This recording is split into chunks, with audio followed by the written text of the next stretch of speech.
to Enlightenment. 32. Amitabha's 48 Great Vows. The Incredible Buddha Light. Next are the 13th and 14th vows. Let's read the paragraph together. When I become a Buddha, the infinite brightness of my light will illuminate all 10 directions.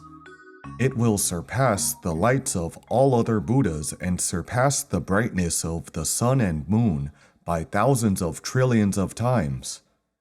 Any sentient being seeing my light shine on his body will be serene, blissful, and further give rise to a compassionate heart to do good deeds and seek to be born into my land. If such vows are not realized, I will not procure Anuttara Samyak Sambodhi. This is the 13th vow, the light will be infinitely bright, and the 14th vow, all will be serene and blissful when the light shines on them. This vow is incredible, but after seeing this vow, it makes us think, is Amitabha too competitive? He wants his light to surpass all Buddha's lights. He wants to be better than all other Buddhas. Isn't this competitive? In fact, this is not competition as we mortals comprehend. It is because the sentient beings who receive Buddha's light will depart suffering and attain happiness. He wished that the blessings of his meritorious vows can reach wherever the light shines due to his immense compassion. From the latter vow of being serene and joyful when the light shines on him, we can see that Amitabha made this vow for the sake of all beings. He does not intend to flaunt himself and make himself the boss. We must not use our mundane perspective to speculate about Buddha's intention. That would be gauging the big heart of a virtuous one with our narrow mind. Amitabha is indeed merciful and selfless, only thinking of helping all beings. He uses the greatest power and expediency to effectively help all beings of all worlds in 10 directions. That's why Amitabha's light is pervasive and he can embrace and liberate infinite sentient beings. Why do we not feel Amitabha's incredible light? Since Amitabha's light can reach everywhere, it implies that all sentient beings have an affinity with him. What about our place? Of course, there is no exception. Buddha's light can surely shine here. Do you feel it?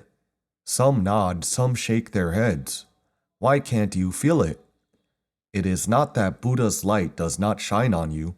If Buddha's light does not shine on you, this vow would not be real, because Amitabha explicitly said that he would not procure Buddhahood if such vows are not realized. Amitabha attained Buddhahood 10 kalpas ago, so this light is definitely pervasive in all directions without discrimination. It won't shine only on good people but not on bad ones, or shine only on practitioners but not ordinary people. It universally shines. No matter what kind of being you are, the light will equally shine on you. It can reach all corners of all worlds in 10 directions. This light is the light of self-nature. Since all worlds in 10 directions are all manifested by self-nature, the light of self-nature surely reaches everywhere. But why can't we feel this light? The problem is not on Buddha's side, the problem is on our side. We have delusion, discrimination, and attachments, which have obstructed the light. It is like the sun pervasively shining on the earth. There is no place it does not reach.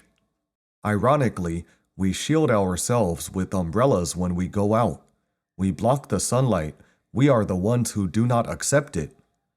The umbrella is like our delusion, discrimination, and attachments. Buddha's light shines universally, but it will be obstructed when we have delusion, discrimination, and attachment. No disasters once we let the Buddha light shine on us. At the moment we start to bring forth our mind to recite Amitabha, the Buddha light instantly and simultaneously shines on our physiques and mentality. People who recite Amitabha will be illuminated by Buddha's light, so they are not scared of disasters.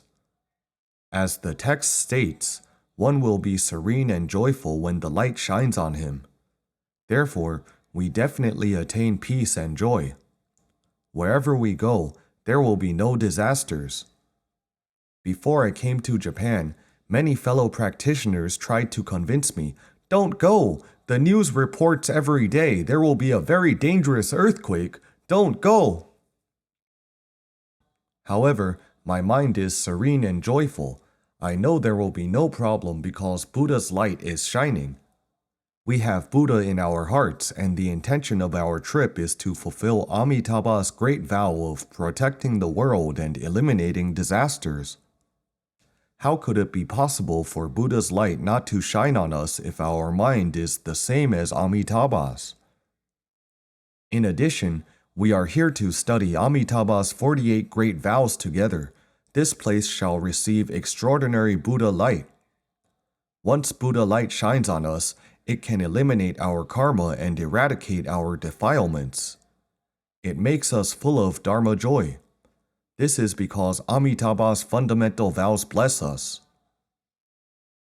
Buddha light eliminates our karma, allowing us to be reborn. If we hope to attain Amitabha's blessing, what should we do? Learn sutra teachings every day, learn Amitabha's 48 vows, learn the Infinite Life Sutra, and recite Amitabha. By doing so, we will definitely attain Amitabha's blessing, and not only Amitabha's blessing, but the blessing of all Buddhas in 10 directions. So all beings, as long as they recite Amitabha, will be under the Buddha light. The benefits are truly infinite and boundless. At the time of our rebirth, due to our faith and aspiration, we will elicit Amitabha with the power of his fundamental vows to appear in front of us. Yet he does not come from Sukhavati, he simply manifests from self-nature. He has never left us, he simply emerges in our hearts while we recite his name.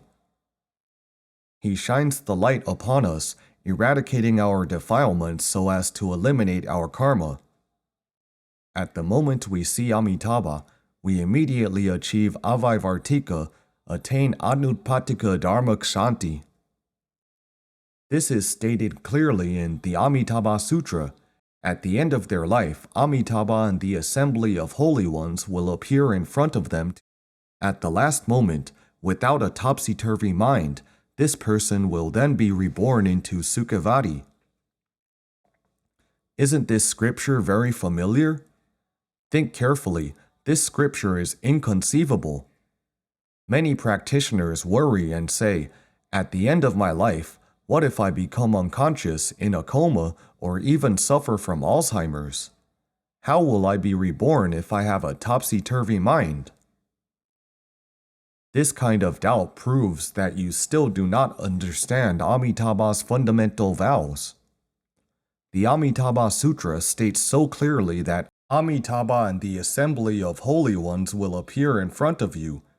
What would Amitabha do when he appears in front of you?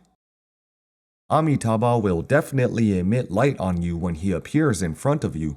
Your karma will be eliminated and thus be free from a topsy-turvy mind. You will be serene and joyful as stated in the 19th vow.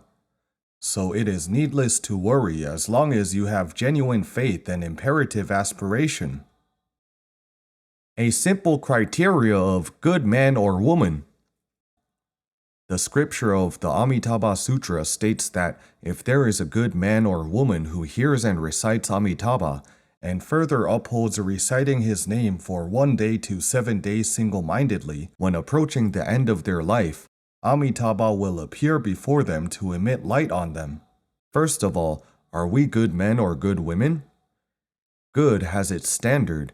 In fact, the good here contains a simple criteria. It is mentioned in the Amitabha Sutra that as long as you hear and recite Amitabha, and further uphold reciting his name, you then belong to the category of good man or good woman. Master Lianshi, the 8th patriarch of Pure Land School, told us in the sub-commentary of Amitabha Sutra that reciting Amitabha is the primary practice, and the assisting practice is also reciting Amitabha. This saying is different from what is said by most great practitioners who told us that reciting Amitabha is the primary practice, while assisting practices are eliminating evilness, practicing goodness, upholding precepts, and accumulating merits. Both primary and assisting practices need to be cultivated. But Master Lianchi said, reciting Amitabha is the primary practice and the assisting practice is also reciting Amitabha. This is in line with the teaching of the Amitabha Sutra. One who hears and recites Amitabha and further upholds reciting his name. This person is then a good man or a good woman by doing so. Thanks for watching. See you later.